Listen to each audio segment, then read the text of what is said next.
The Modern Caro-Kann, analysed by Raymond Keene, Part 1. On this tape we are concerned with a modern aggressive variation of the Caro-Kann, which occurs after the following moves. White pawn to e4, black pawn to c6, white pawn to d4, black pawn to d5, white knight to c3, black pawn takes on e4, white knight takes on e4, black knight to f6, white knight takes on f6 check, and now black recaptures with his g pawn. G takes f6. Thus we reach the position of the diagram on the title page, and this tape, with the accompanying booklet, will analyse this variation and its ramifications, and will concern itself with the white divergences you may meet if you try to employ this line. Before we start on our analysis, I would like to quote some words of the great world champion, Mikhail Botvinnik. He was discussing the role of black defences in modern chess, and he said, "A game with counter chances adequately cancels out the advantage of the first move. For this reason, any such variation should be ideal for black in the view of the modern player." That was Botvinnik's opinion, and I hope that in the course of the tape that follows you will agree that his judgment applies admirably to the g takes f6 variation of the Caro-Kann. Are you sick and tired of defending passively against one white pawn to e4, or of playing the Sicilian defence and being mated in 20 moves?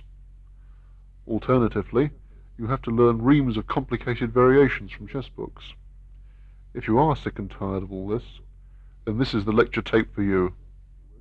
In the course of this tape, I want to recommend to you an active and ambitious defence against white's first move, one pawn to e4. It's a defence that has the following advantages. First of all, it is very aggressive, and may therefore unnerve your opponent and upset the balance of his judgment. In the second place, it is positionally sound. Let's go through the opening moves again. After white pawn to e4 on the first move, black pawn to c6, white pawn to d4, black pawn to d5, white knight to c3, black pawn takes on e4, white knight takes on e4, black knight to f6, white captures on f6 with check, black plays g pawn takes on f6. This is a pawn recapture towards the centre. In this key position, black then disposes of two important half-open files. The d file, which is already occupied by the queen, hitting against white's d pawn, and the g file, which can soon be taken over by a black rook. These factors make it extremely difficult for white to find a safe post for his king. On top of this, black's central pawn constellation is extremely compact. His queen's bishop has free development, and the only real weakness to be found in his position is the isolated h-pawn, the king's rook's pawn, which in any case, as we shall see in the course of the tape, can be sacrificed to open avenues of attack against the white king if it is castle kingside. There is yet a third advantage in playing this variation, and that is a practical one. There is relatively little theory published on this line, so you can see that it is much easier to learn than most defences to one white pawn to e4. In order to play this variation, you have to acquire a few key analytical variations, plus, and this is much more important in fact, a set of basic principles, and then you will be fully equipped to employ this line in your games. Here are some interesting statistics which back up the point I've just made. In the Comprehensive Encyclopedia of Chess Openings, Volume B, which is published jointly by Batsford's and the Yugoslav Informator, no less than 30 pages of detailed text are devoted to the dragon variation of the Sicilian defence. 34 pages. But less than 5 are given to the Nxe4 line of the Caro-Kann. Obviously, that's a big advantage when you're trying to mug up on the published theory. You may smell a rat here. The lack of material published on this variation may make you suspicious about it. You may think that it's an inferior line, that the really strong players won't touch with a barge pole. If you're scared of this possibility, I'll draw up a roll call of various strong players who have employed it in the past, and also those who are still using it. First of all, I have to mention the great Aaron Nxe4, who once gained a completely winning position with this line against the then world champion, Dr. Emanuel Lasker, although the game itself was later drawn. Then perhaps the Czech Grandmaster, Vlastimil Hort, and Ludek Pachman, who has now got German nationality. Both of these players regularly adopted the line during the 1960s. Also, we must not forget David Bronstein, one of the most ingenious players of all time, who has infused this variation with a multitude of profound and brilliant conceptions. The great Danish Grandmaster, Bent Larsen, who has played many times in the candidates tournaments, continues to score points with his fighting defence.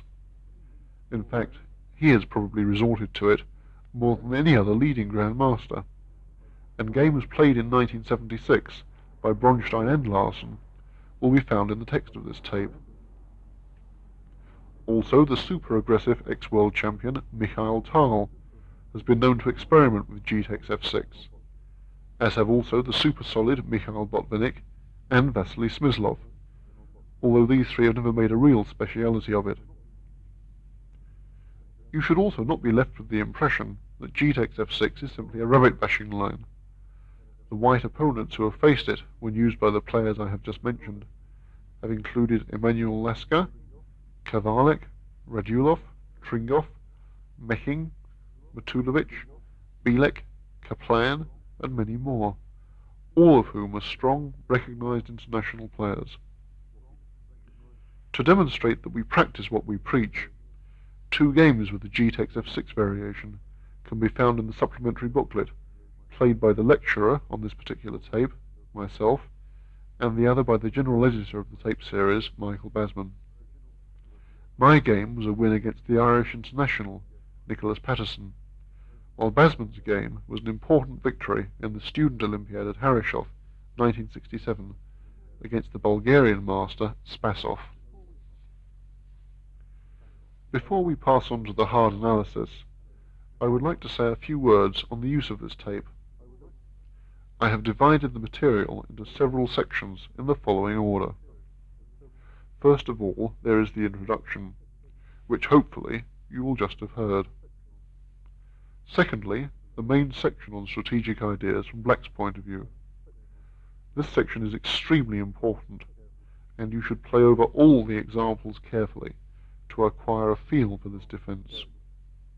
If you do study this section very carefully, it won't be essential to learn all the material in Section 3, which contains a more rigorous theoretical breakdown of the material. Section 3 has been published in the booklet which accompanies this tape. If you do study Section 3 in detail, it will be worthwhile to keep a notebook to jot down important variations, as opposed to the ideas of Section 2, and these variations should be taken down for reference or revision before an important game or a tournament. David Bronstein has also suggested keeping a notebook of variations and ideas which you should write down after your own games with lines which interest you. Section 4 should not be skipped, especially if you are new to the Caro-Kann, for it contains essential information on what you should do if your opponent does not allow you to play your special variation. If you're all geared up to play Nxe4, and the enemy plays pawn e4 on the first move, and you joyfully play pawn to c6, and then he plays pawn to d3 on the second move, Or alternatively, on move 2, white plays his pawn to d4, you play pawn to d5, and then he plays his e-pawn to e5, rolls captures on d5, you recapture, and then he plays pawn to c4, you will be at a severe disadvantage if you know nothing at all. This section is also in the supplementary booklet, and you should go through it after you have played over the tape. It should be emphasized, however, that the main line, the one you will normally face, the one with g takes on f6, should turn up in at least 50% of your games. Finally, there is a short bibliography containing information on books and magazines for further reference. Since this tape is the most up-to-date thing going on g takes f6, you will not find very much that is useful in this sphere in the books, but they will be useful for background information on the divergences mentioned in section 4. You should probably select one good book and take a look at it. I also point out in the bibliography certain popular current magazines which might be worth consulting, even on the g takes f6 system, since modern theory is constantly developing, and it is as well to keep abreast of it if you wish to compete successfully in tournaments. One more thing, we have decided to add a section of illustrative games in the booklet, arranged in such a way that it will be easy for you to test yourself while playing over them. These games too should not be tackled until you have played through the tape. Now we come to part 2, the section which deals with strategic ideas from Black's point of view. Please set up the position for the start of the game. If necessary, switch off to do this. Our first game illustrates Black's chances in the half-open G file, the King's Knights file. The game we are going to examine was played between the Swedish player Westman, with the white pieces, and the Swiss master Walter, and the game was played in the Olympiad, or World Team Championship, at Havana in 1966. White's first move, pawn to e4. Black plays pawn to c6. White pawn to d4. Black pawn to d5. White knight to c3. Black pawn takes on e4. White knight recaptures on e4. Black knight to f6. White knight takes on f6, check. Black g-pawn takes on f6. Now we have the key position, the diagram on the title page. White played on move 6, knight to f3. And Black's reply was bishop to g4. Now in general I recommend Black systems where the Queen's bishop goes to f5, but the text move, bishop to g4, also has its points. Black can open the g file later on, either by exchanging on f3, or by playing the bishop maneuver, bishop to h5 and then to g6. As we shall see in the game, Black can also clear the g file of obstructions by moving the bishop from g4 to h3. White's reply to the black bishop going to g4 was to move his bishop from f1 to e2. After White's seventh move, bishop f1 to e2, Black could have replied queen to c7. White pawn to h3. Black bishop to h5. White castles kingside. Black knight to d7. White pawn to c4.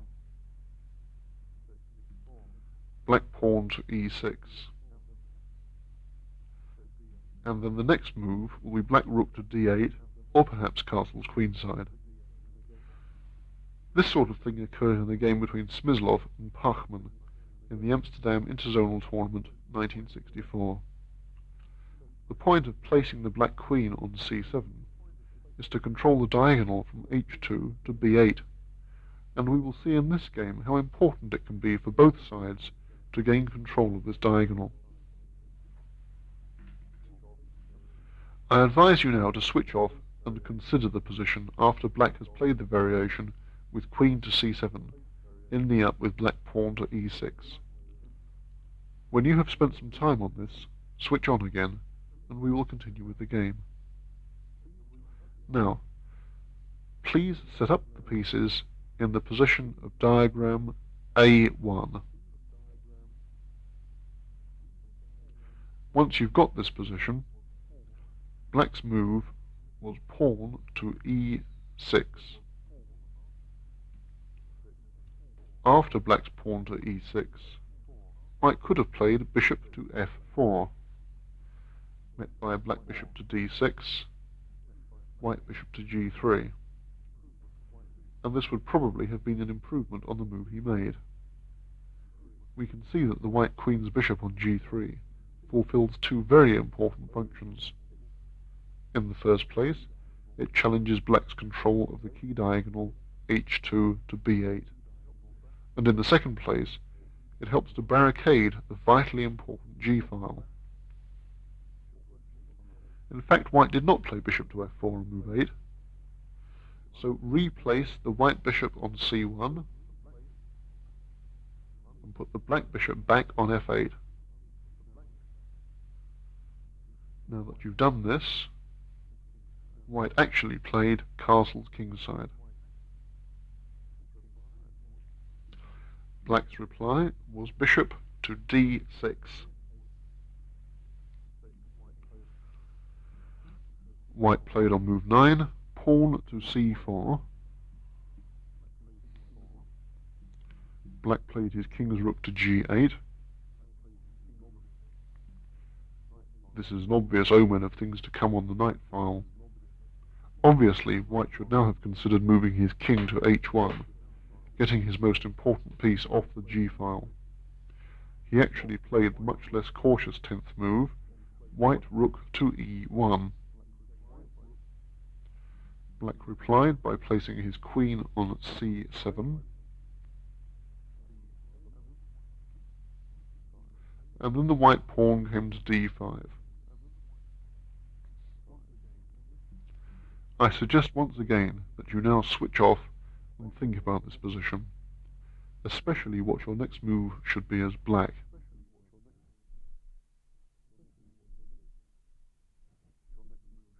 Have you now considered what your next move should be?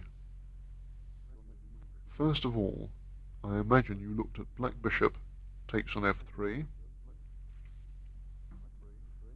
the white bishop must take back on f3, and then black bishop takes the white pawn on h2 with check. White king goes to h1. At first sight, this looks rather attractive, but on closer examination, we see that although black has won a pawn, he has completely collapsed in the centre. His king's bishop is offside. All white's pieces are beautifully developed, and white has threats against black's uncastled king. We see that a deeper appraisal of this continuation makes it completely unplayable for black. Now go back to the position after white's 11th move, pawn to d5. This is diagram A2. Perhaps your second thought in this position was to develop your queen's knight. The obvious square for this was d7, and in fact, on the 11th move, black knight to d7 would be by no means a bad idea. In fact, black's 11th move was not knight to d7, but black knight on b8 to a6.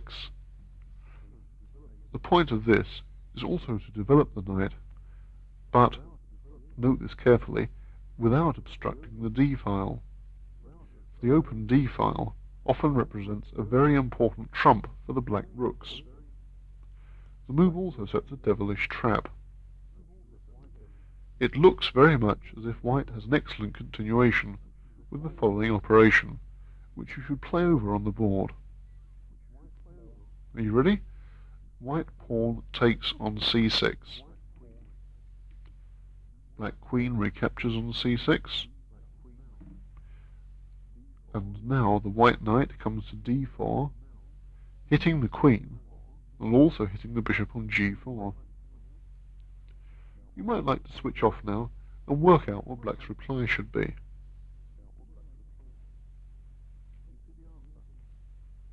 Did you see the answer? Black could now play queen on c6 takes the white pawn on g2 with check. The white king has to take on g2, obviously, and then the black bishop takes the white bishop on e2, discovering check from the rook on g8. And the net result of all this is that black comes out a pawn ahead. This kind of operation should be very carefully noted. Now, please return to the position of diagram A2 and add the move black knight to A6.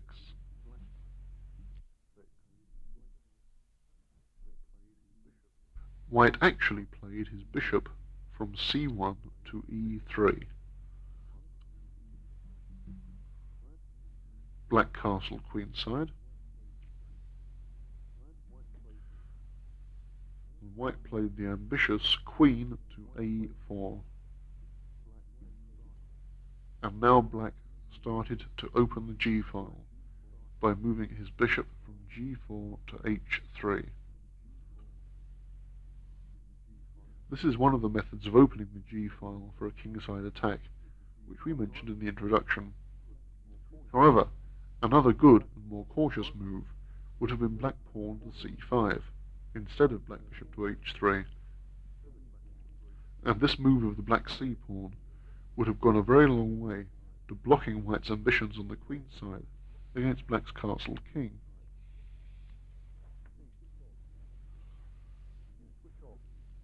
Now I suggest you switch off and consider how white should defend his G2 square against black's move bishop to H3.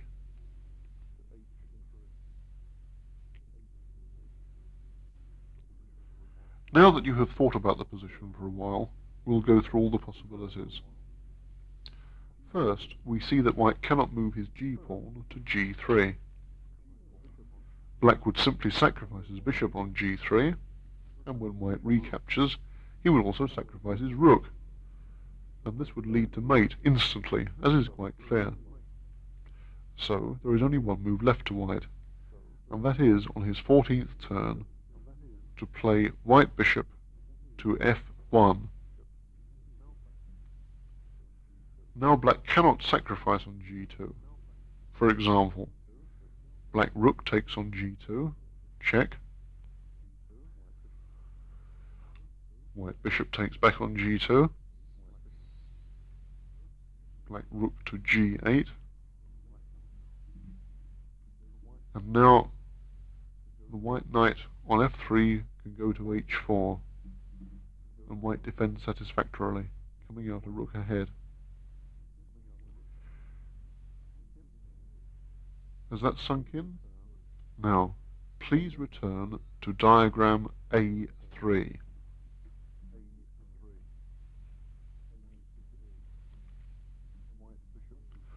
After white bishop to f1, black played e-pawn takes on d5. White recaptured on d5, and the black rook on g8 came to g4, attacking the white queen. That's rather a sneaky attack, actually. It looks as if black's just interested in the g file, but the white queen is attacked sideways. Now, where should the queen retreat to? b3 or d1? White actually chose as his 16th move queen to c2, hitting at the weak pawn on h7. If, for example, now, black knight to b4, white queen takes the pawn on h7, black bishop takes on g2, and the white queen comes to f5 with check, considerably slowing down the black attack. Please return now to diagram A4.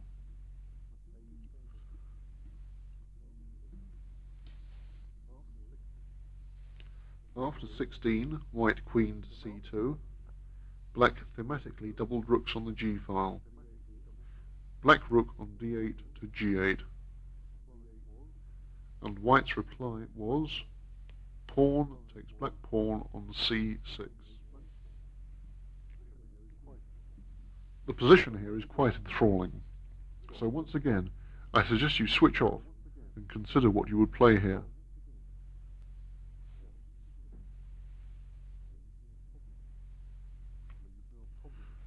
Presumably you've now pondered a while on black's options in this remarkably rich position.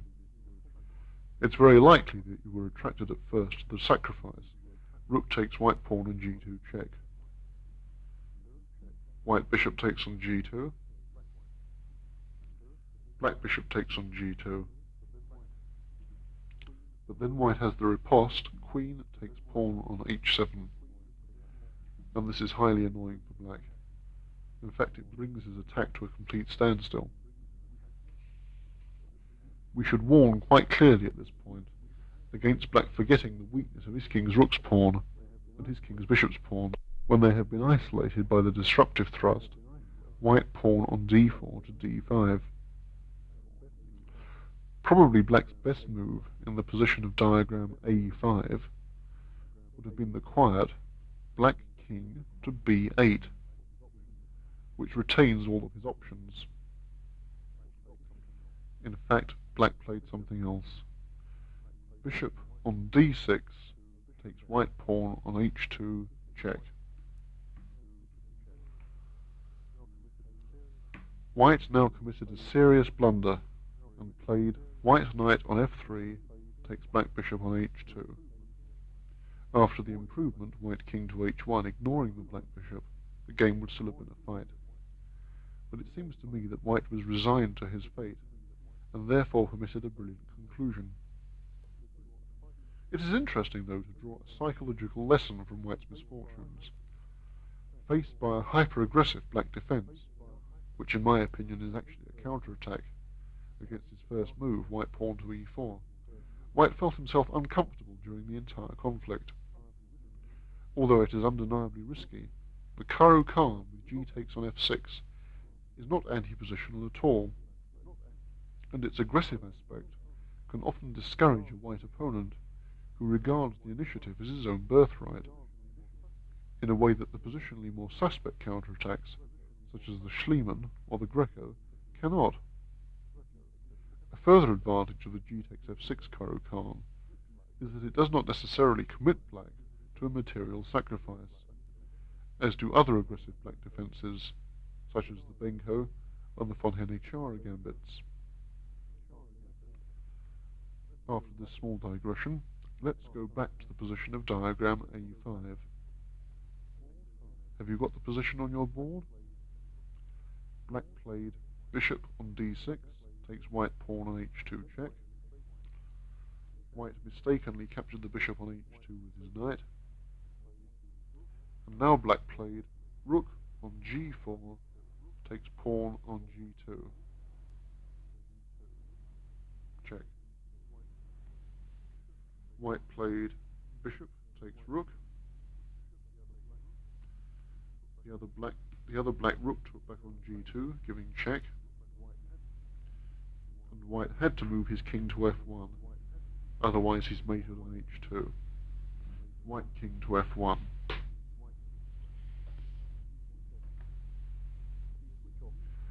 I suggest you switch off now and look at this position for a while. Black has a brilliant win hidden in this position, and if you can find this in a minute or so, you've done very well indeed. Okay, now take a think.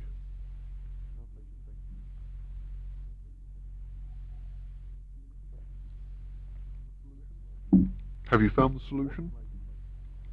What black played was rook takes on f2, double discovered check. White king took on f2. Black queen captured the white knight on h2 with check. White king went to f3. Black queen took the white queen on c2.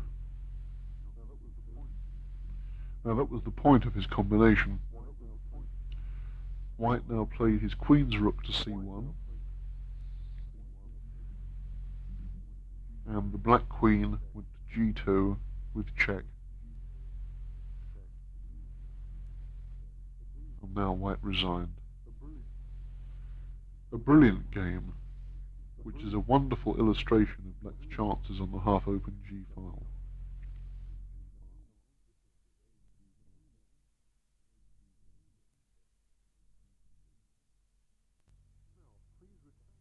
Now, please return your pieces to the start position, and we will examine a game which illustrates black's chances on the half-open d-file. Please switch off for a while if you haven't got your pieces set up, and we will take a look at the game between Bielek and Bronstein, played in the match between Hungary and the USSR in 1955.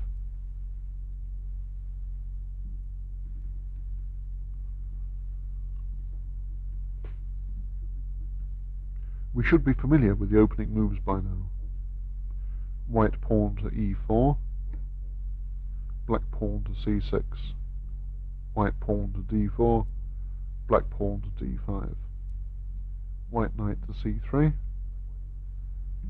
black pawn takes on e4, white knight takes on e4,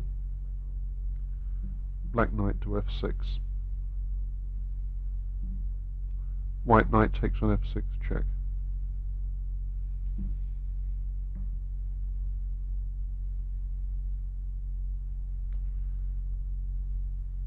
Black g-pawn takes on f6. White now continued with pawn to c3. And the black bishop went to f5.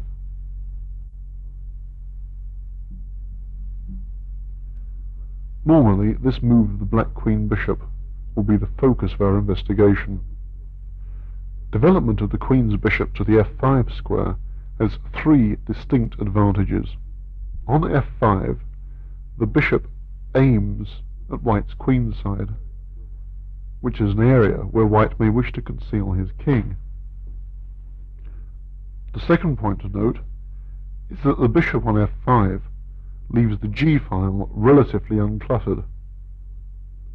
And thirdly, if white plays his king's bishop to d3, or, alternatively, develops his knight on f3, then to h4, attacking the queen's bishop in both cases, black can retreat his bishop from f5 to g6, and any exchange on g6 will be met by a recapture with the pawn from h7.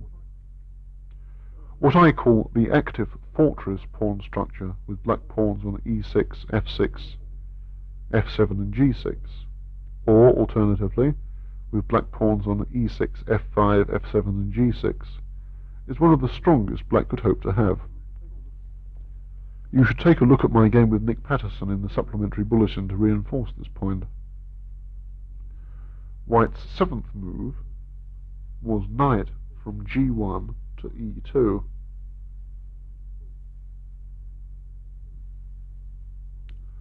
And black's reply was pawn to h5. This is a very good move.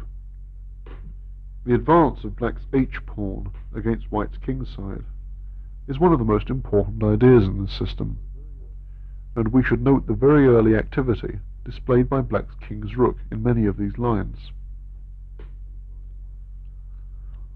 White replied, knight to f4.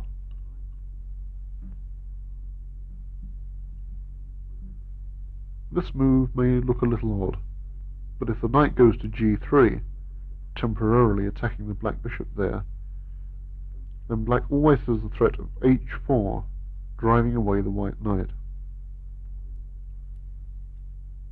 Black's reply to white knight to f4 was to move his pawn from h5 to h4. Now the white queen came to f3, and black's knight developed at d7.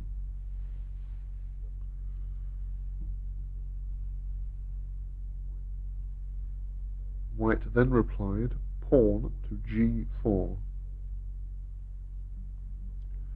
Perhaps you should switch off for a while now and think about this position.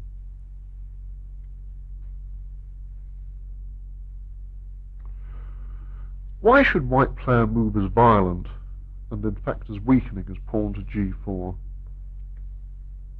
This is a difficult question to answer. Obviously white had some positional ideas in mind. For example, he wanted to chase away black's bishop on f5, or else he wanted to gain the advantage of a passed h-pawn. But on the other hand, it's quite clear that pawn to g4 by white seriously weakens the position of his king. It's worth noticing that in this particular opening, white often plays in a very artificial fashion, and possibly this syndrome can be traced to a persistent anxiety as to where the white king should really be placed in safety.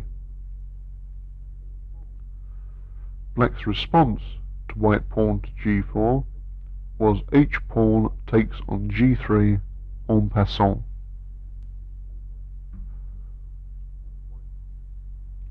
And white recaptured with the f-pawn.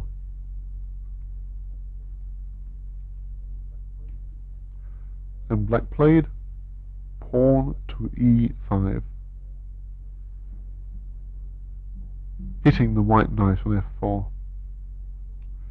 You should now switch off and consider white's possible responses.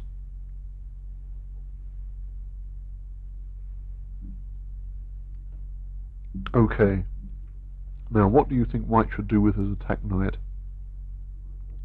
It seems to me that if the knight goes to h5 or to e2, black can reply with his queen's bishop from f5 to e6, where he threatens to come with his bishop to d5, exploiting white's weaknesses on the diagonal from h1 to a8. Clearly, white would like to avoid this possibility. Instead of retreating his knight, Bielek met black's 11th move, pawn to e5, with a counter-attack, white pawn to g4.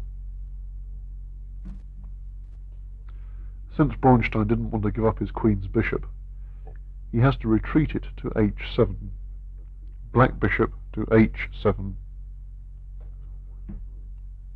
And now white's knight can withdraw to e2, which in fact he played, and he no longer needs to fear an emergence of black's queen's bishop onto the dangerous square d5.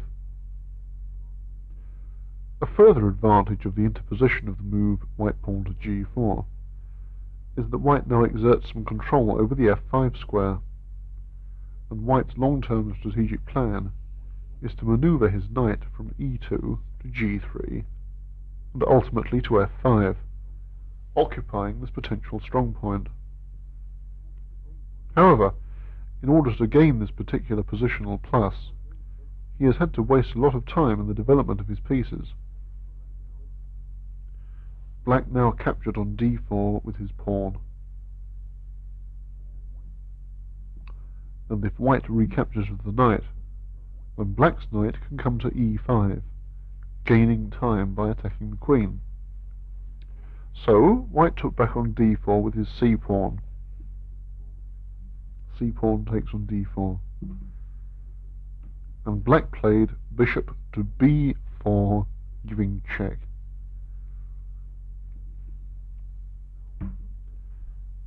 Now white doesn't have very much choice. Whatever he plays will involve him in the movement of his king. The only way out of this is to block the check with the knight, going from e2 to c3. But then he has to give up entirely his plan of getting the knight to f5. In fact, after bishop to b4 check, white's king crawled off to f2. White king to f2. I suggest here that you switch off the tape for a while and consider this position very closely.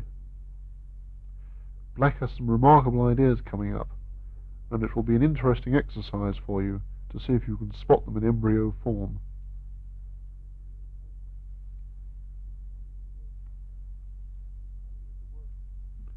We can see that the worst possible fate has befallen black's f-pawn. They are now doubled and isolated on an open file, and white is in control of the blockading square f5, and knight going from e2 to g3 to f5 is becoming a distinct threat.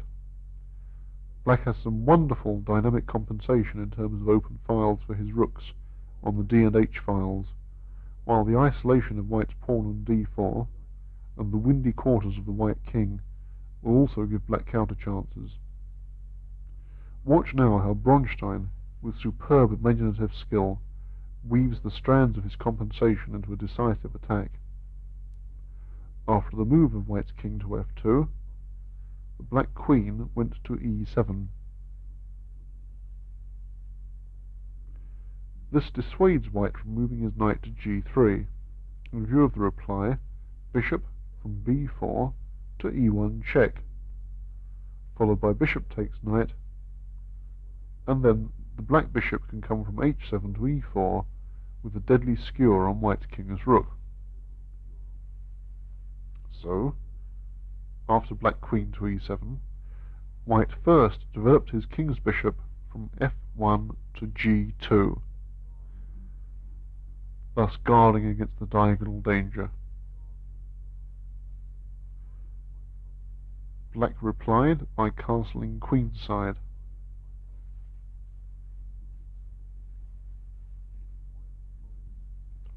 And white tried to drive off black's offending bishop with pawn from a2 to a3. How could one criticize such a natural move? I doubt if Bielek had any idea of what was to come.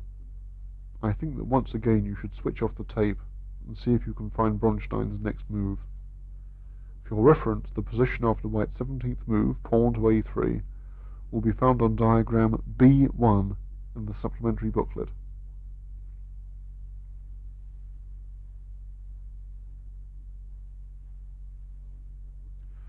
Well, I don't know how long you spent looking at the position. Probably you thought that black should retreat his king's bishop to d6, or to a5, and then place it on b6, where it attacks white's isolated d-pawn. Both of these are pretty good ideas, and one couldn't say that either of these moves was a mistake. But what Bronstein played was a move of sheer genius. On move 17, he played his attacked bishop from b4 to c5. This looks like lunacy, since it can be captured by white's d-pawn. This is really a fantastic move, which hits directly at all of white's soft spots, the pawn on d4, the king on f2, and the brilliant point is that the bishop simply can't be captured. Let's see what happens if white snaps at the bait. After black bishop to c5, white can play pawn on d4 takes bishop. And then there would follow black knight to e5, white queen to g3, black rook from d8 to d3, invading down the d file, white queen to h4, black queen takes white pawn on c5 check,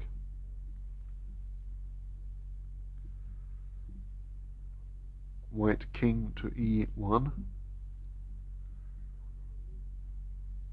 and now another really fantastic move. Can you see it? Think about it before I tell you what it is. Black rook to d1, sacrificing itself with check. The D file is really working wonders for black in this game.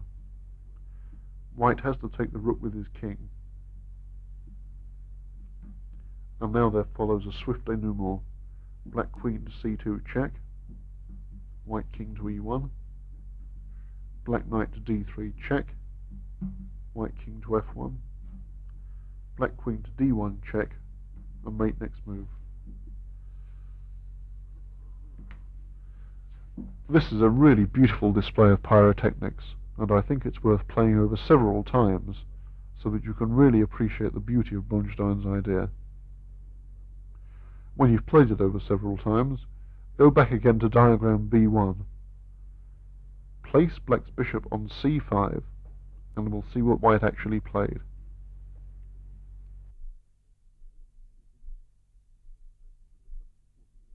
Instead of taking the bishop, white's 18th move was to develop his own dark-squared bishop from C1 to E3. This is an understandably timid reaction, which reinforces his isolated d-pawn, and also bolsters up the position of his king on the exposed diagonal. But this move too allows a second spectacular thunderbolt from the ingenious Bronstein. You'll have to switch off again and think for a while, not just for a few minutes. I think you'll need a good 5 or 10 minutes before you even get a glimpse of Bronstein's idea. When you've thought about it, turn on the tape and see what he played.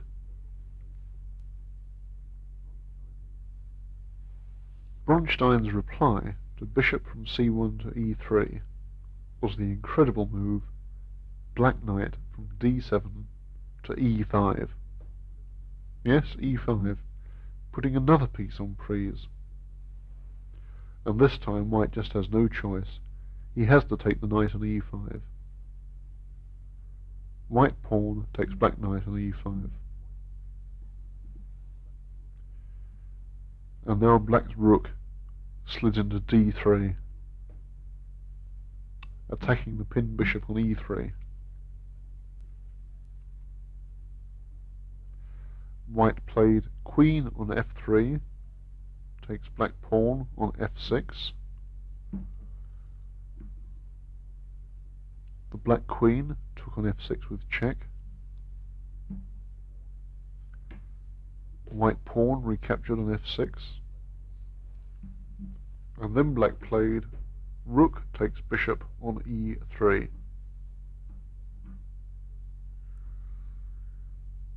Let's take stock of this position. Black has lost a pawn.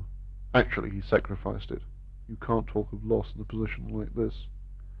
But his compensating advantage, consisting of raging rooks and rampant bishops and the exposed white king, is obviously decisive. It's quite a miracle that white can play any moves at all, actually. Bielek struggled gamely on. His 22nd move, in this rotten position, was rook from h1 to c1. Bronstein calmly moved his bishop from c5 to b6. This maintains the threat of the discovered check. Bielek played his white bishop to f3, and Bronstein increased the pressure, black bishop to e4.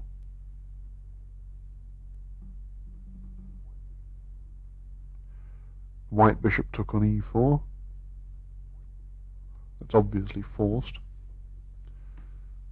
The black rook took back on e4, discovering check from the bishop on b6, and Bielek resigned. His position is naturally quite hopeless. A possible conclusion could be white king from f2 to f1, black rook on h8 captures the white pawn on h2, white knight goes from e2 to g3, black rook gives check on f2, white king moves to g1,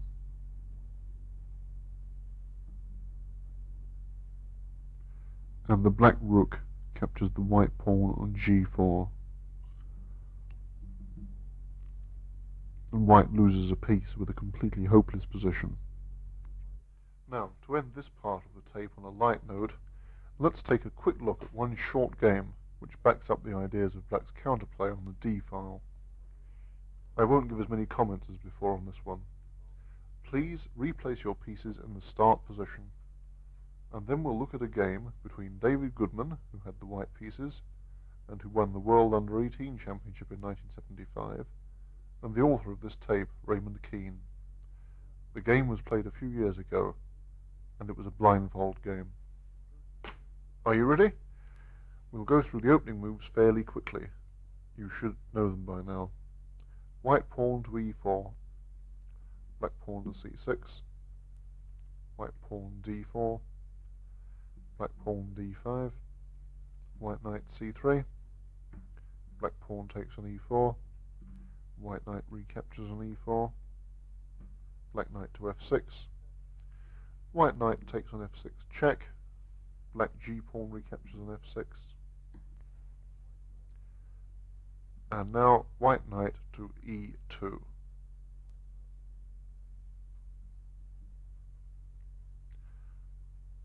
Black replied by putting the bishop on f5, and white's knight came to g3, attacking black's bishop. The bishop retreated to g6, and white played his pawn to h4, which threatens, of course, to advance to h5, trapping the black bishop. Black replied, pawn to h5. On this square, black's h-pawn is a little exposed, but he is quite prepared to sacrifice it, since he gains a lead in development, and white's position will become a little disorganized if he takes the pawn. White did, in fact, start off as if he wanted to win the pawn, and played his bishop from f1 to e2. Now, 3 white pieces are trained on the black pawn on h5. Black played knight to d7. Obviously, white cannot yet capture on h5, because there will be an eventual black-queen check on a5, picking up a piece on h5. So, white blocked the check by playing his pawn to c3. Black plays his queen to a5, defending the h-pawn laterally. And now white can play to win the black h-pawn by means of pawn to b4, driving away the black queen. In fact, it's a common strategic device for black to sacrifice the h-pawn. In the present game, white's reaction to black's queen a5 was the interesting bishop to d2.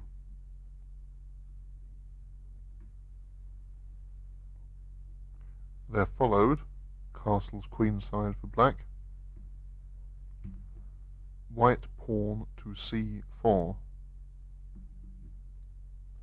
black queen to b6, evading the discovered attack, and white bishop to c3. This move defends both of the attacked pawns on d4 and b2.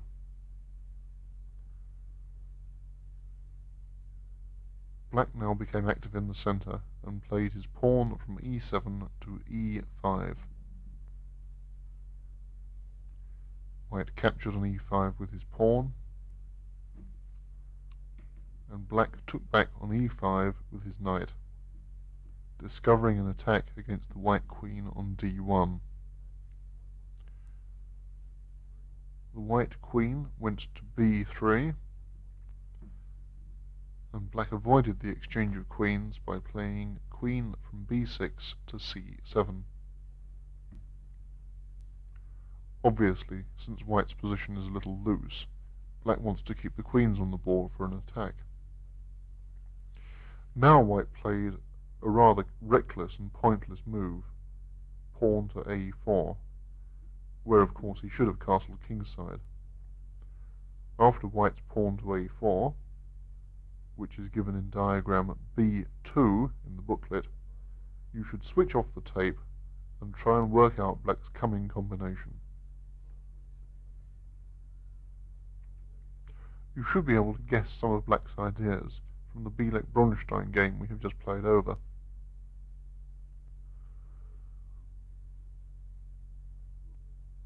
The move I played was black rook on d8 to d3. Bang. If white declines the offered rook by castling kingside, black gains a decisive attack rather quickly, as follows: white castles kingside, black bishop to c5, white bishop takes rook on d3, black knight takes bishop on d3, and now white has to play a horrible move, but it's forced. White knight from g3 to h1. Now black places bishop to e4 and follows up with rook to g8, and he wins easily. White's kingside has absolutely no defense against black's massed forces. You can convince yourself of this before going back to the game. When you have, please return to diagram B2.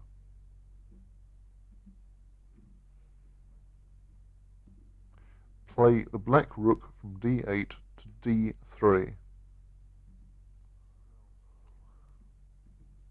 And now white's move was bishop on e2 takes off the black rook on d3.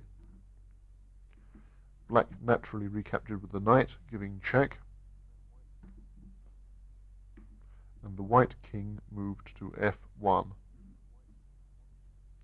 Now, please switch off once again and consider your next move as black.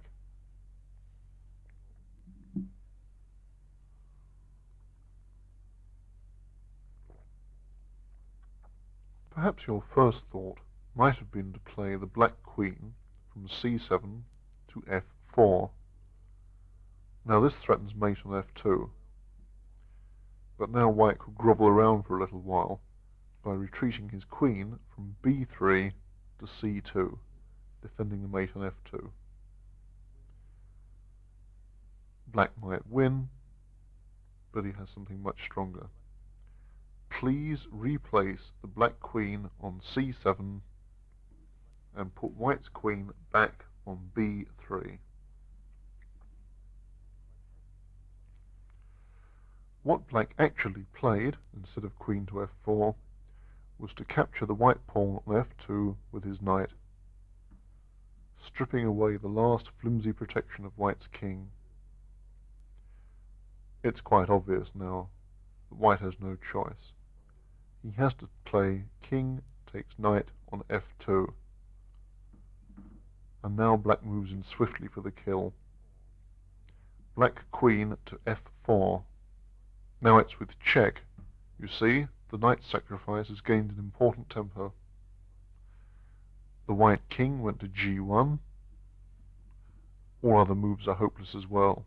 You can see that quite quickly for yourselves. The black bishop went to c5 with check. White's king slid round to h2, and there he was mated by queen takes white pawn on h4. Checkmate. A rather pleasant conclusion to part 1 of our tape on the g takes f6 line of the Caro-Kann. Note that white never got any chance at all to exploit black's double isolated f-pawns on the open f-file.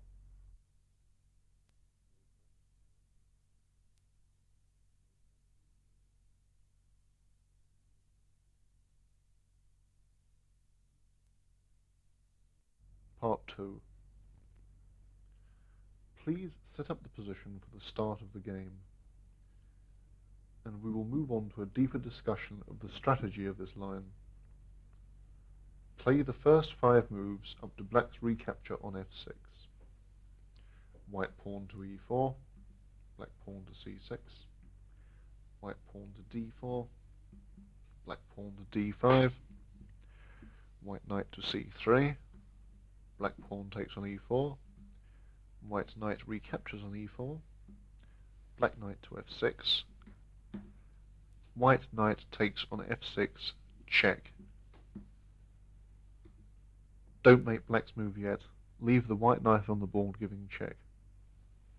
Now, the recapture with the g-pawn is of course the theme of our discussion, but black can also recapture with the e-pawn by playing e-pawn on e7 takes knight on f6.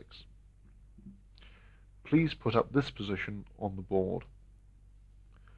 Although this possibility is doubtless playable, it's been favoured by Wade and Donner, the position that is reached may be dubious for black. May be dubious, since black can still generate a lot of play against white's queenside central pawns with his rooks on the open d and e files. The point is really that with the white pawn structure, pawns on a2, b2, c2, d4, f2, g2 and h2, faced by black pawns on a7, b7, c6, f6, f7, g7 and h7, this is in fact the position given in diagram C1, we can see that black is virtually a pawn down when it comes to the matter of pawn majorities. Although his kingside pawn mass has great static power, for example as a defensive wall against a white attack, it is quite incapable of generating a passed pawn, which cannot be said of white's queenside and central pawns. In the booklet, we give the ending of Karpov-Brown, San Antonio, 1972, which shows the kind of dangers black faces in a simplified position when he has been forced to take back on f6 with his e-pawn. Now, on the board, replace e-pawn takes on f6 with g-pawn takes on f6, and we will see that none of what I have just said about e-pawn takes on f6 holds true in this position. Black's e and f pawns on e7, f7 and f6 are fertile now, in the sense that their gradual advance can create a passed pawn. Hence, despite the conventional weakness of black's kingside pawns, they can certainly represent a source of strength in any ending. The mobility of the e and f file pawn complex can even be considerably enhanced by a strike at white's d-pawn with a preliminary pawn to c5 by black. We should also observe that after g-pawn takes on f6, white's queen pawn on d4 is no longer a potentially passed one. What then is the real potential weakness of the black pawns? First of all, the isolated h-pawn is very definitely a lonely character, and may fall prey to a white attack. But in many cases it can actually be sacrificed to open lines against white's king's wing. For an example of this, we will be shortly looking at the beginning of the game at Laska Nimzovich. Secondly, the black pawns on e6, f7 and f5 normally constitute a strong formation, assuring black a powerful central grip. But watch out, they can be shattered by a sudden thrust from white of his d-pawn from d4 to d5, supported by the c-pawn from c4. In that case, however, white runs the risk of opening the d-file to his own detriment. Thirdly, and this is absolutely the worst case, if black is forced to adopt the pawn formation with pawns on f6, f7 and e5, when the move of the black e-pawn has not had any material effect on the centre, as it did in fact in the illustrative game between Bielek and Bronstein, which we have already examined. In a case where the pawn move to e5 does not guarantee black dynamic counterplay, a white knight may settle on the ideal blockading square f5, and this evil is exemplified in diagram C2. We must emphasize here that this sort of thing for black should really be avoided, unless the dynamic counterplay is very clearly at hand. We shall now turn to concrete examples of Black's strategic ideas. The first one being a game between the seminal thinker of the early 20th century, Aaron Nimzowitsch, who was Black, and the then world champion, Dr. Emanuel Lasker. The game was played at St. Petersburg in 1914, and is an example of the sacrifice of Black's king's rook's pawn, the h-pawn, to open up lines against the white king's side. As you should have the position after Black g-pawn takes on f6 on the board before you, we shall carry on from there. If you aren't ready, switch off and set the position up on your board after g-pawn takes on f6.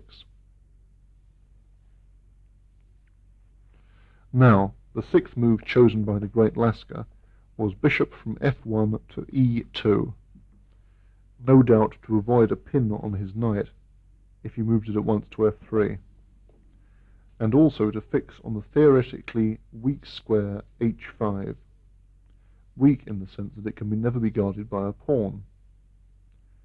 Nimzowitsch, unperturbed, played bishop to f5. And now came white bishop to f3, freeing the square e2 for his king's knight. Nimzowitsch's next move was rather unexpected. Black queen to a5 check. Surely this check can be parried quite easily, so what on earth is the point of it? You may like to switch off for a moment here and consider white's next move.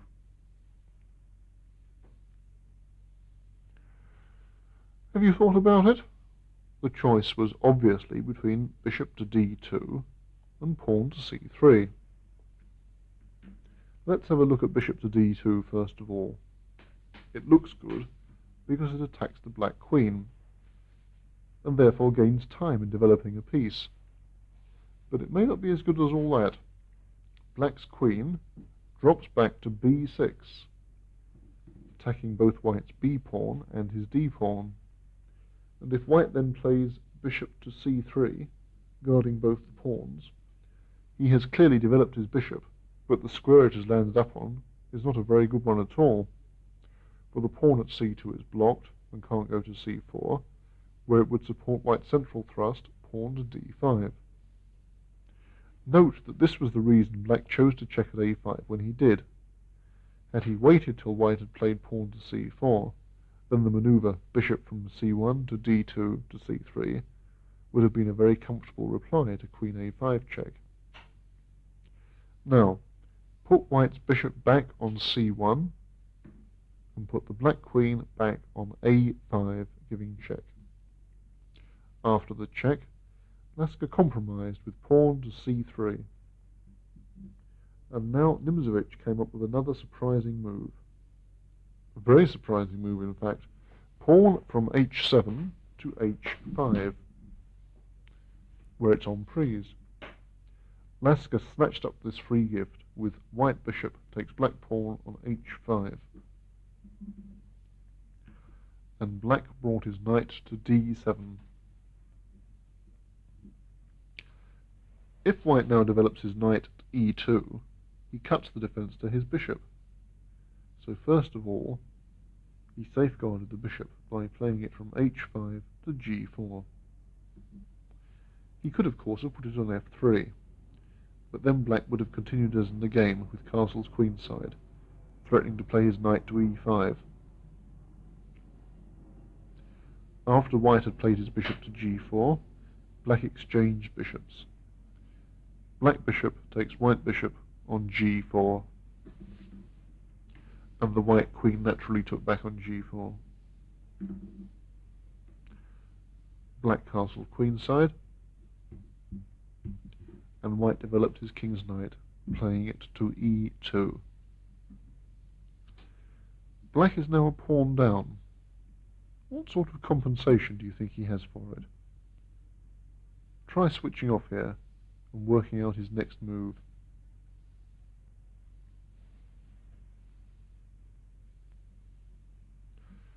In the position after white's 12th move, knight from g1 to e2, black simply played pawn to e6. he feels under no psychological pressure at all to rush into the attack to regain his pawn. Instead, he develops quietly, rather than lashing out with moves like pawn to e5 or pawn to f5. He considers that his open files on the king's side and in the centre will give him compensation enough. In this respect, Nxe4's gambit has similarities with the strategical motifs of the Benko gambit in the Benoni defence, except that this game was played over half a century ago. Lasker suggested that a good plan for white here would now have been to play his knight from e2 to g3, preparing a spot for his queen on e2. However, after the following moves, black pawn to f5, white queen to e2, black bishop to d6, white's knight on g3 does not have a lot of scope, and he still has the problem of finding a shelter for his king. Now let's return to the game. Replace the pieces as in diagram C3.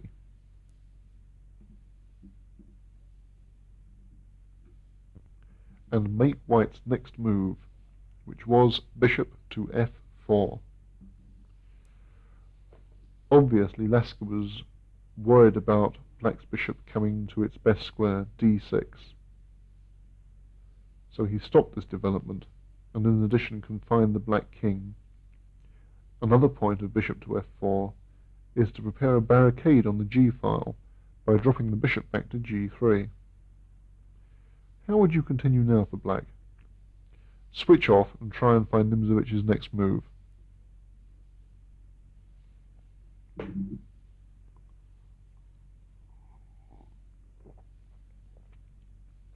What move did you actually decide on? Perhaps black bishop to e7, preparing to swing the rook over to g8, or black knight to b6, in order to bring it to d5. Nxe4's choice was an immensely subtle move. Black queen from a5 to b5. Partly this is a waiting move, to see which side white would castle. Partly it's a strengthening move, increasing his grip on the light squares, and partly it's a restraining move, since it stops white's expansion by pawn to c4. On top of this, it's also an attacking move, since black now has designs against white's b-pawn on b2. We might ask ourselves, was this attack on b2 a mere bluff? What if white were to simply castle kingside here,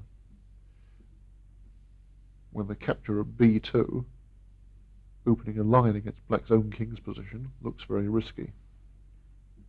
We can never know what was Nxe4's intention here, since he never wrote any notes to this game, but the following analysis of our own may give a clue. After white castles kingside, black pawn to f5, white queen to f3, black queen takes white's pawn on b2. And now, if white pawn to c4, the black queen goes to a3, offering the exchange of queens under quite favourable circumstances for black. Alternatively, instead of pawn to c4,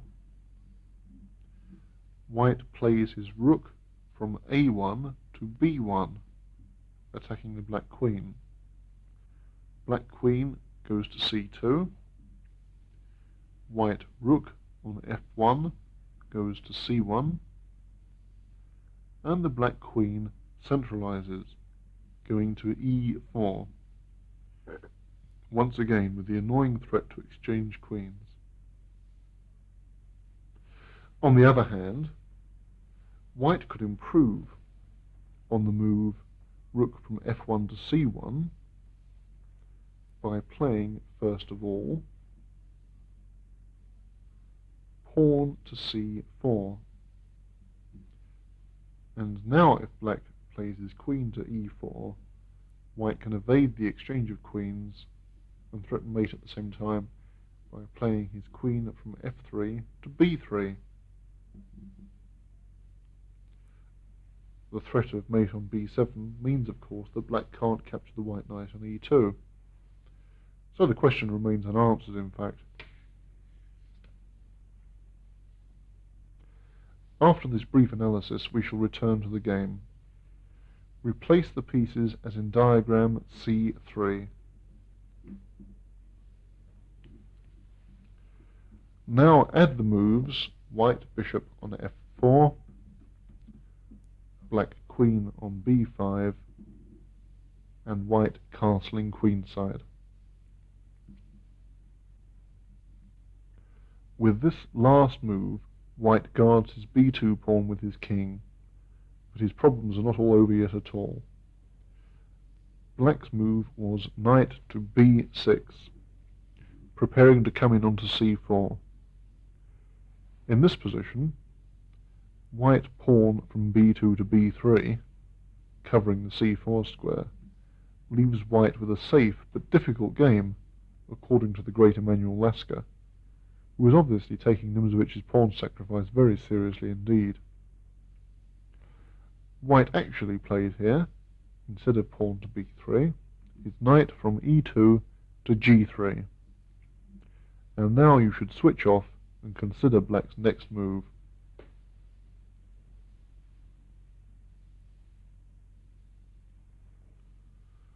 White's last move, knight to g3, was clearly directed against black's threat to play his knight to c4 and threaten mate on b2.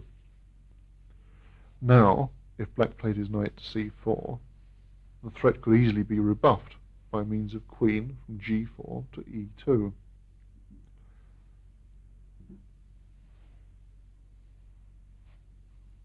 However, instead of playing his knight to c4, Nxe4 has a simple continuation which had clearly slipped Lasker's attention. On move 15, after knight to g3, black played his queen to d5. Can you see it? There's a deadly fork on two of white's unguarded pawns, the a pawn and the g pawn. Lasker had to give one of them up. He played his king to b1, guarding the more important of the two pawns. Black took the white pawn on g2 with his queen. The white rook on d1 went to g1. And now black played queen takes white pawn on f2. And instead of being a pawn down, he's even a pawn up. The rest of the game, in which Lasker managed to swindle a draw, is not of great interest to our theme, so we will pass on to the analysis of another complete game. We should note, however, that there are several examples of the sacrifice of the h-pawn by black in the supplementary booklet, which will repay close study. Of special interest are Mecking versus Larsen, San Antonio 1972, and Bayonne against Larsen, which is almost the last word on this variation, played at Las Palmas, April 1976.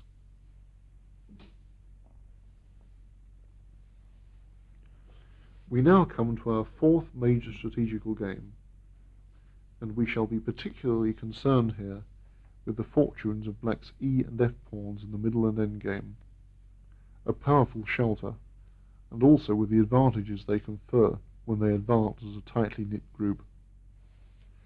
Please return your pieces to the initial position, and we will go over the game between Kaplan with the white pieces, who won the World Junior Championship in 1967, ahead of the author of this tape who came second. Black. The black pieces were taken by the Danish Grandmaster Bent Larsen.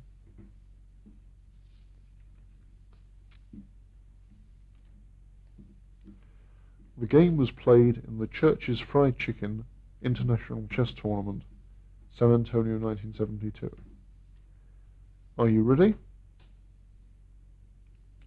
White pawn to e4. black pawn to c6, white pawn to d4, black pawn to d5, white knight to c3, black pawn takes on e4, white knight takes on e4, black knight to f6, white knight takes black knight, check,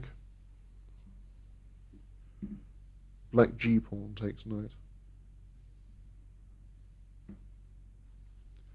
white knight to f3, black bishop to f5.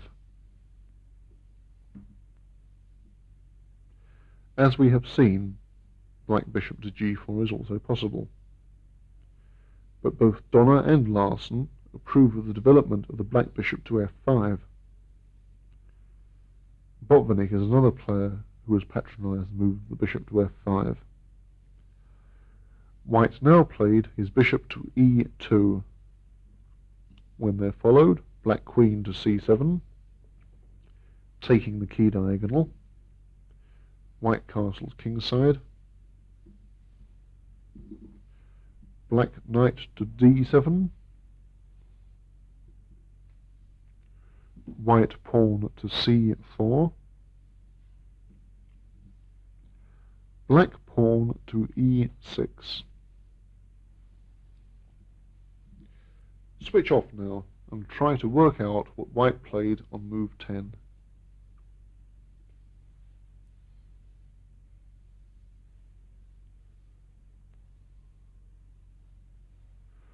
Well, what did you think about white's chances in this position? First of all, he could play a simple developing move, like bishop from c1 to e3. But then black would follow up with his rook to g8, or castles queenside, and he has no particular problems. Put the bishop back on c1. Another aggressive move for white on move 10 is 10 white pawn to d5. They will follow black castles queenside. This is to take advantage of the imminent opening of the d-file. White knight goes to d4, striking at black's bishop on f5, and also at the pawns on c6 and d6. Black has to retreat his bishop to g6. White pawn takes black pawn on e6. Clearly, black cannot recapture here, because he would lose to the knight fork on e6. However, he can play instead knight from d7 to e5. And although he is a pawn down at the moment, he has a very good position. White will get a lot of trouble from his pinned knight on d4.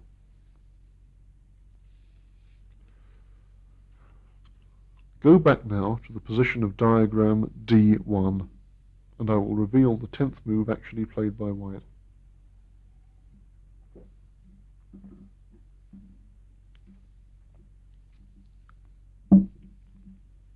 Are you ready?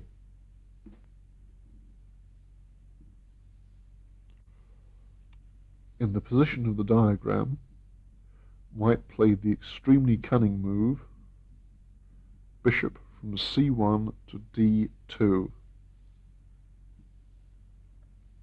The idea behind this is a sort of trap. If black now incautiously castles queenside, they will follow white queen to a4, attacking the a pawn on a7, black king to b8, white bishop to a5, and white will force a weakening of the pawns around the black king. It is very rare in this variation that black has to make an early move with his b pawn, b7 to b6. It's really a move black doesn't want to play at all, especially when his king is castled on the queen side.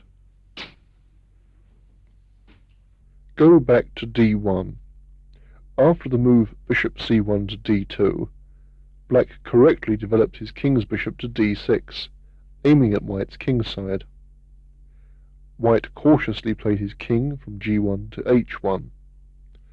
You will remember that this was the precaution omitted by Westman in the first game we looked at. Now black thematically occupied the g-file with his rook to g8. Once again, I suggest you switch off for a while and try to work out what is going on in this position. White has a number of interesting possibilities, and it's really quite hard to decide which would be the best one. Well, what conclusion did you come to about this position?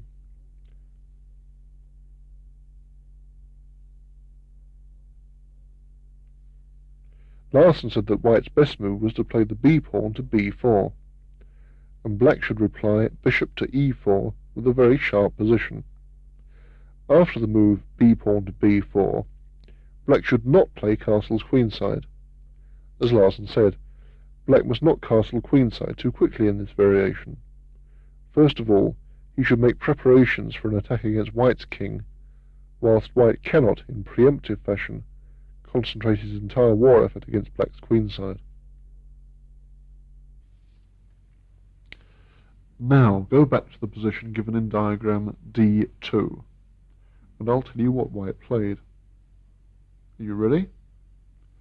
The move was 12, White c-pawn to c5, and this was a move which Larson considered to be an error. I must say that it seems to me as well to be an anti-positional move, since it gives black a very strong square for a piece on d5, and also it removes forever the possibility of White himself playing a pawn to d5. White's hope was obviously to plant something on d6. For example, his knight might go from d2 to c4 to d6, but he never gets a chance for these horticultural activities. After White's pawn has gone to c5, I suggest you switch off again and consider where you would put the black king's bishop.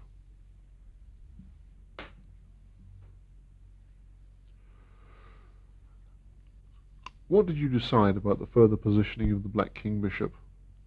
I should say now that there are only two moves, and that the move of the bishop to f4 is absolutely wrong.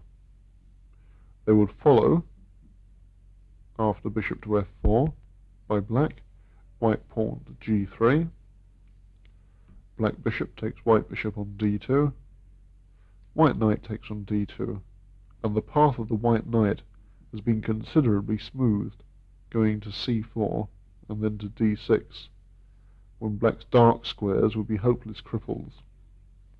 Of course, after the move of white's c-pawn to c5, in diagram D2, black retreated his bishop to e7, quite definitely the best square for this piece. The white queen then went from d1 to c1, preparing to take over the important diagonal h2 to b8. Larson replied by bringing his bishop into an attacking position. The queen's bishop went into e4, and white played bishop to f4, thus carrying out the second stage of his plan. The black queen travelled to a5. Is this really the best square for the queen, we should ask? We must become accustomed to questioning the moves of both sides in these games. Even the winner, even when it is Larson, may not have played the most accurate moves at all stages. It looks as if now white may gain time by attacking the black queen when white moves his knight to d2 and ultimately to c4. But we must remember that before he can do this, he must find some adequate way of barricading the g-file. Another possibility for the black queen would have been to retreat to d8, but I think that Larson was toying with the idea of castling queenside, and he didn't want to block his king and his rooks by placing his queen on d8. After the move of the black queen to a5, white blocked the g-file by moving his bishop from f4 to g3. Black now made some more progress on the king's side, by playing his h-pawn from h7 to h5.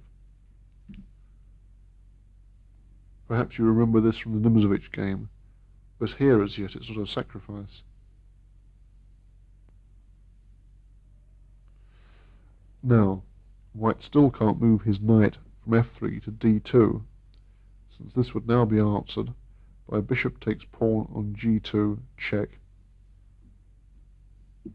White king has to take on g2, and then the black pawn goes to h4.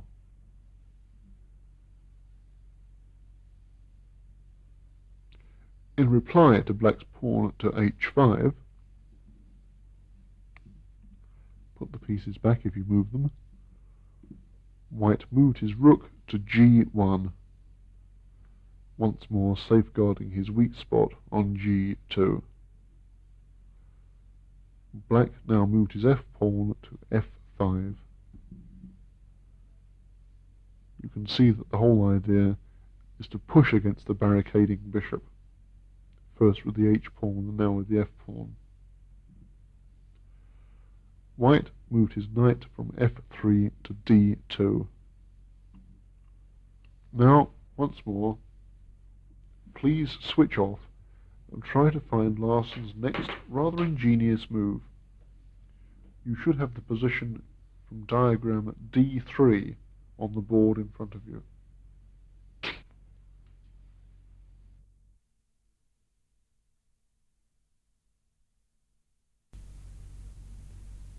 Now, what did you find?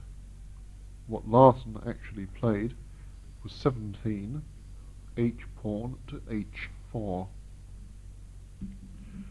Note how the various themes we have elucidated so far have come together to form a strategic whole.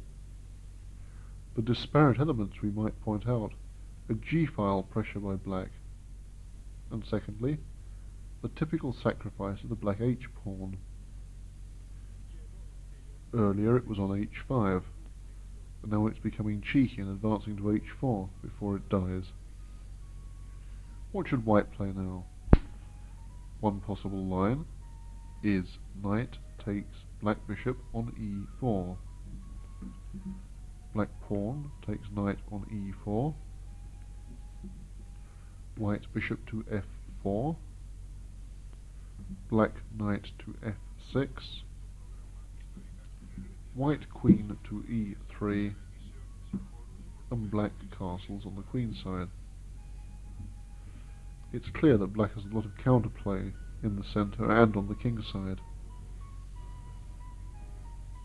Another line, and this is the one that Larsson considered to be white's best chance, was to play, in reply to black pawn to h4 in diagram d3. Do you have this?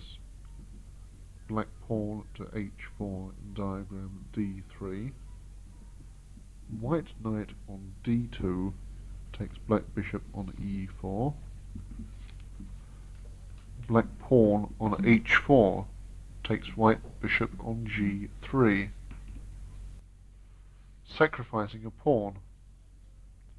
White knight takes pawn on g3. In this position, black would have excellent compensation for his pawn in terms of open lines against white's king, the weakness of the white pawn on d4, and the misplaced white knight on g3. On the other hand, white would have an extra pawn. When you think about it, it's a bit like the sacrifice from Nxe4 Nf6, isn't it? Except that black's play here is a little more pronounced. Go back now to the position given in diagram D3 and add the move black pawn to h4, and we will see what white actually played.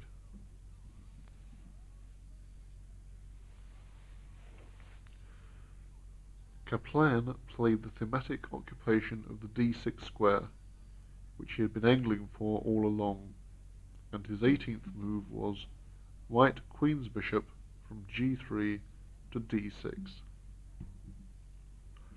However, in comparison with the previous lines we just looked at, this is actually a mistake.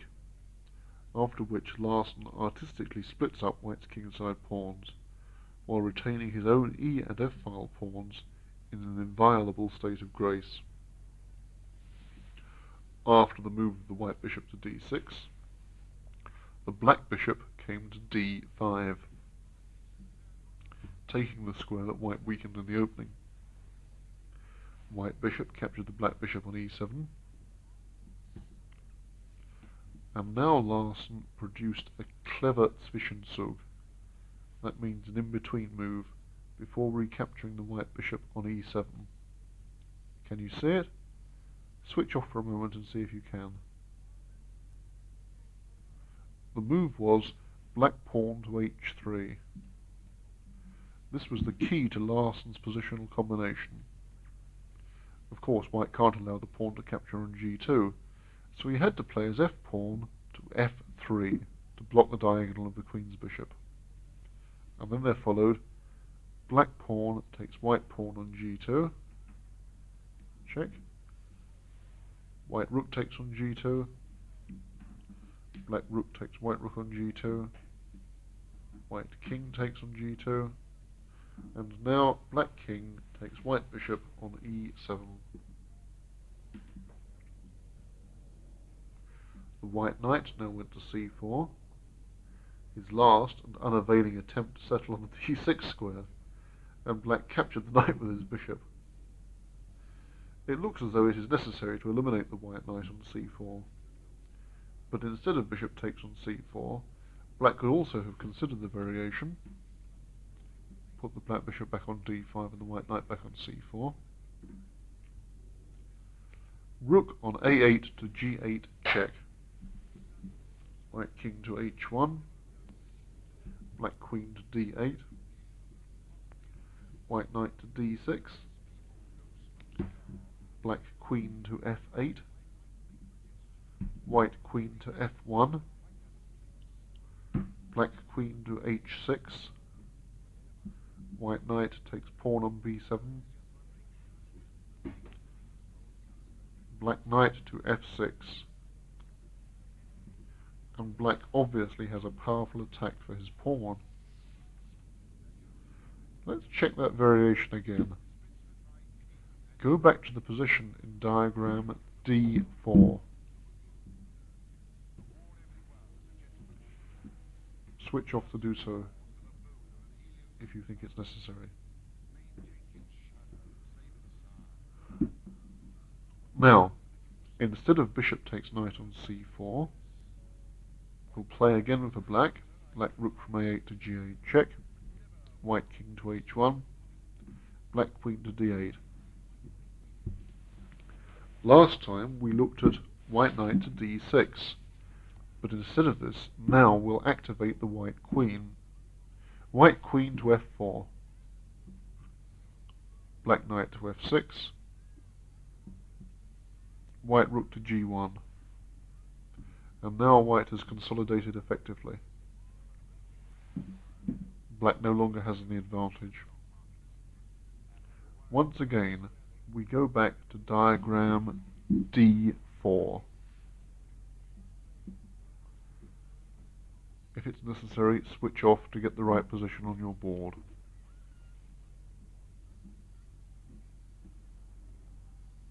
As I mentioned before, Larsen's choice in the game was bishop on d5 takes the white knight on c4.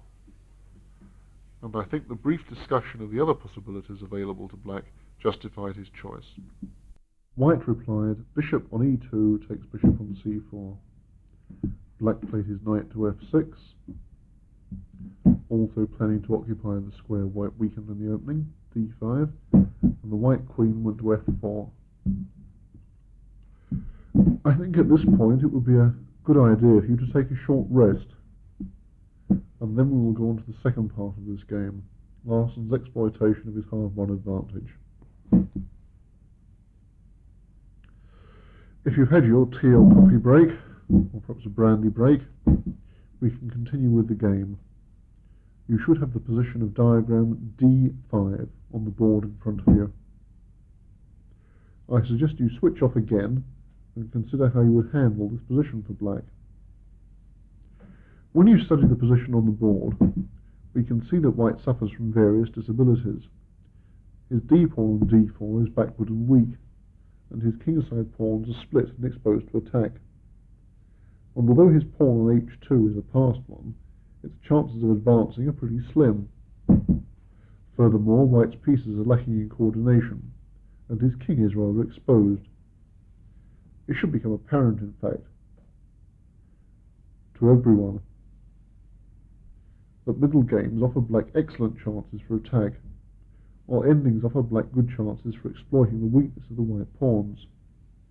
So, if you looked at, on move 25, black rook to g8 check, white king to h1, black queen to d8, white rook to g1, black queen to b8, which offers the exchange of queens. This would have been a very good idea, for which you gain 4 marks. The endings are probably winning for black, both the rook and knight endings against rook and bishop, and the queen and knight endings against queen and bishop, and rook against rook, but probably not the knight against bishop ending. Black needs one major piece to exploit the split nature of white's pawns. Go back to diagram D5, after white played his queen to F4. Have you got it? We said here the rook to G8 check was a very good idea, but what black actually played was rook from A8 to D8. Obviously he wanted to maintain attacking chances in the middle game. He presses against white's pawn on D4, and incidentally he also stops the white check on D6. White's reply was pawn to A3. And once again, I suggest you switch off and try to find black's next move. Black's 26th move was b-pawn to b6. Absolutely the right moment for this. Remember our note on move 10? In the opening this would have been a terrible blunder, but now, late in the middle game, it comes at just the right time to weaken white's pawn still further. After the advance of black's b-pawn to b6, white's b-pawn advanced to b4, and the queen slid into e4, black queen to a4. Obviously from this square, the black queen can infiltrate the white position, and further embarrass the exposed white king. White defended his second rank, with rook from a1 to a2. Black pawn took on c5, and the white d-pawn recaptured on c5. And now black queen to d1.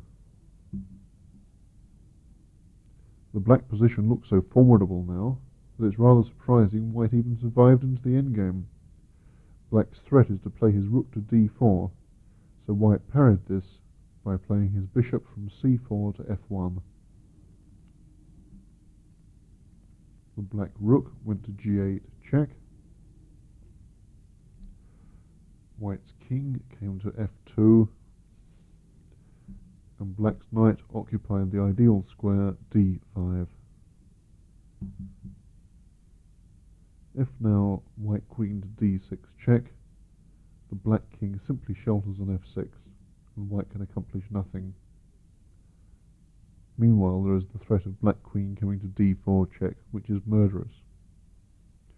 In fact, after black's knight went to d5, replaced white's queen on f4, and black's king on e7, black knight to d5, white retreated his queen to d2, and black avoided the exchange of queens by placing his queen on b3. Please switch off the tape now and study this position for a while. A most instructive position has arisen. After black's 32nd move, black queen to b3, note the impotence of white's minor piece, and black's chameleon-like grip on the central squares. It looks as if he is interested in the light squares, but a distinct threat is to advance his pawn to f4, followed by black queen to e3 check, when the e and f pawns of black come of age in a really big way. After black's queen went to b3, white gave up a pawn in desperation, since he had run out of useful ideas, and he played his rook from a2 to b2. Black queen took the white pawn on a3, white rook went back to a2, and black seized another pawn on b4 with his queen. Black queen takes white pawn on b4. White's rook captured the black pawn on a7 with check, and the black king took up its useful shelter on the square f6. Black king to f6.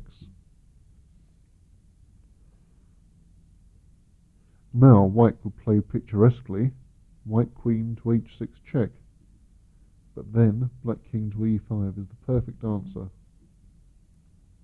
In fact, after black king to f6, white did not take the chance to check on h6, put the king back on f6 and the white queen back on d2,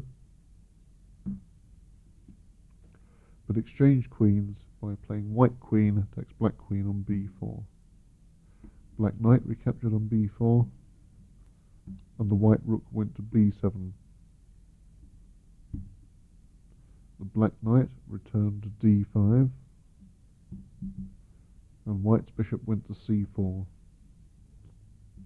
Now, switch off and see if you can guess Larsen's next move. What Larsen played after the white bishop had gone to c4 was rook from g8 to c8. This was simply to discourage white from exchanging off the knight on d5. If, now, bishop takes knight, black's c-pawn takes bishop, and white has troubles with his c-pawn. Instead of this exchange, white played his king from f2 to g3. The black pawn went to f4 with check, and of this position Larsen said, "This is quite typical of black's chances in the g takes f6 variation of the Caro-Kann. Many an ending has been won with those modest-looking central pawns that black acquires after the recapture towards the centre on move 5. Back to the game. After the check, the white king retreated to f2, and black demonstrated the wisdom of retaining the knight by playing his knight to the excellent square e3. In this case, many roads would have led to Rome. Black could have played his knight to e7, and then won with rook h8, followed by black rook to h5. After black's 40th move, knight from d5 to e3, there followed white bishop to d3, black rook to h8, white rook to c7. Now switch off again and see if you can find black's next move. Larsen here played the very clever knight from e3 to d5. He threatens the white rook on c7 and the white pawn on h2. So white must allow an exchange into a rook and pawn ending that is quite lost for him. After black knight to d5, white rook took on c6. Black knight went to b4, forking the rook and the bishop. White's rook went to d6, obviously the only square to protect the bishop. Black knight took the bishop on d3 check. White rook recaptured on d3. And now the black rook took white's pawn on h2 with check. The white king had to retire to the back rank. It went to g1 in fact. And black's rook came behind white's pass pawn, going to c2. White's rook to d4. Obviously he can't defend his c-pawn, and he hopes to get drawing chances by counter-attacking against black's f-pawn. After white's 47th move, rook d4, can you spot black's reply? You should remember that the rook ending of 2 pawns against 1 is only a draw. Please switch off the tape and see if you can find Larsen's next move. I wonder, did you spot it? Larsen actually played, quite simply, rook on c2 takes white pawn on c5.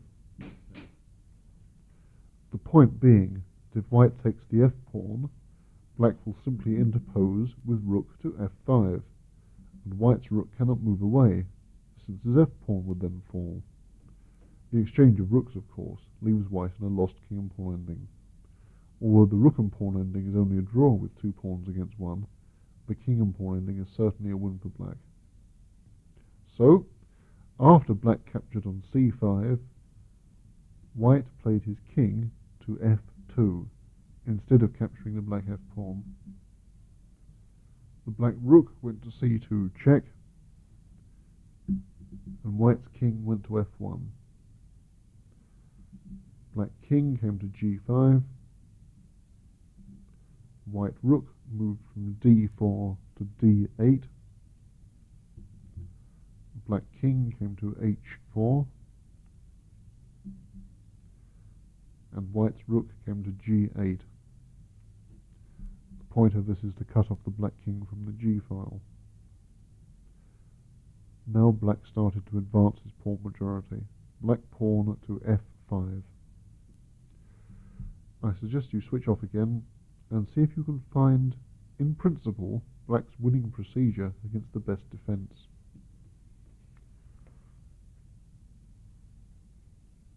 How did you make out? There are 2 main possibilities in this position, and I will deal with the continuation plan actually adopted first.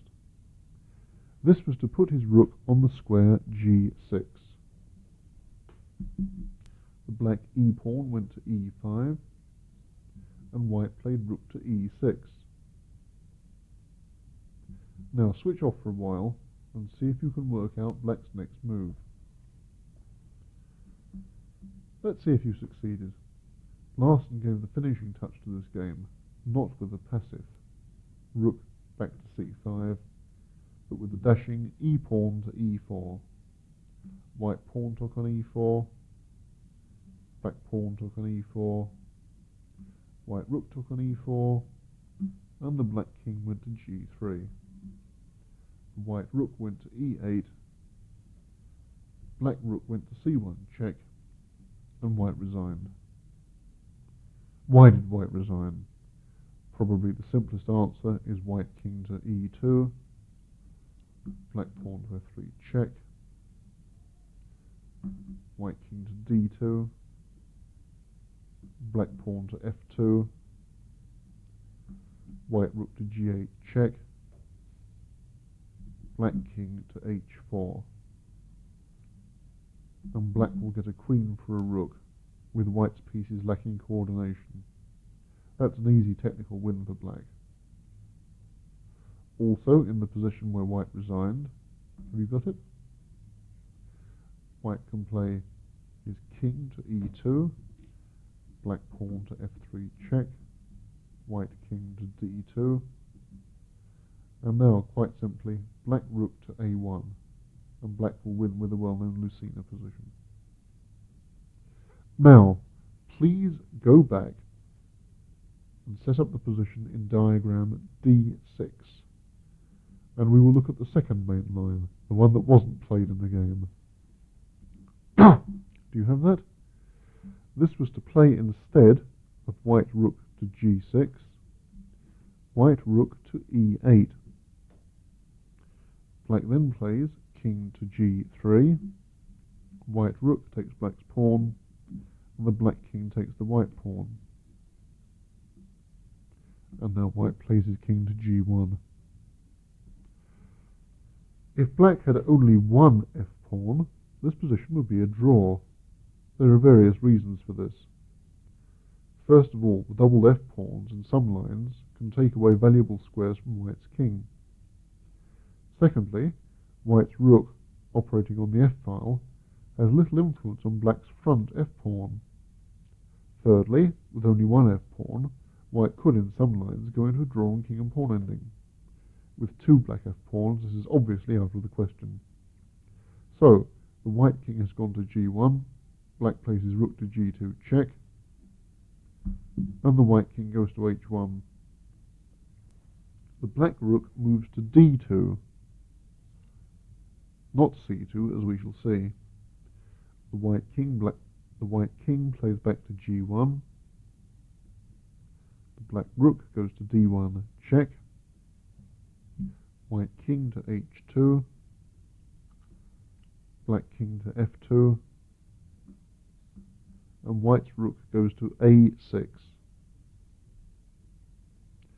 If the rook had gone to f6, then black would play his rook to d8, winning, because of the threat of rook to h8 mate. So, after white rook to a6, black pawn moves to f3. White rook to a2, check. Black king to e3. White rook to a3, check. And now we see the point of playing black's rook to the d file rather than the c file. Black plays rook to d3, and white can fight no more. I think with the imminent queening of the black f-pawns, their journey and ours must come to an end. I hope you have enjoyed this discussion of the modern Caro-Kann defence, and that you are eager to try it out in your own games. Prior to this, you may find it useful to go through the section in the booklet on white divergences, in case your opponent tries to avoid your special variation. If you have any queries regarding the analysis on this tape, feel free to contact me via audio chess. And once you have played the line in your own games, you may also care to send me a selection so I can analyse them and tell you how you are doing. Details of this service are to be found in the booklet. So, goodbye and good hunting. Valuable squares from white's king. Secondly, white's rook, operating on the f-file, has little influence on black's front f-pawn. Thirdly, with only one f-pawn, white could in some lines go into a drawn king and pawn ending. With two black f-pawns, this is obviously out of the question. So, the white king has gone to g1, black plays his rook to g2, check, and the white king goes to h1. The black rook moves to d2, not c2, as we shall see. The white king plays back to g1. The black rook goes to d1, check. White king to h2. Black king to f2. And white's rook goes to a6. If the rook had gone to f6, then black would play his rook to d8, winning, because of the threat of rook to h8 mate. So, after white rook to a6, black pawn moves to f3. White rook to a2, check. Black king to e3. White rook to a3, check. And now we see the point of playing black's rook to the d file rather than the c file. Black plays rook to d3, and white can fight no more. I think with the imminent queening of the black f-pawns, their journey and ours must come to an end.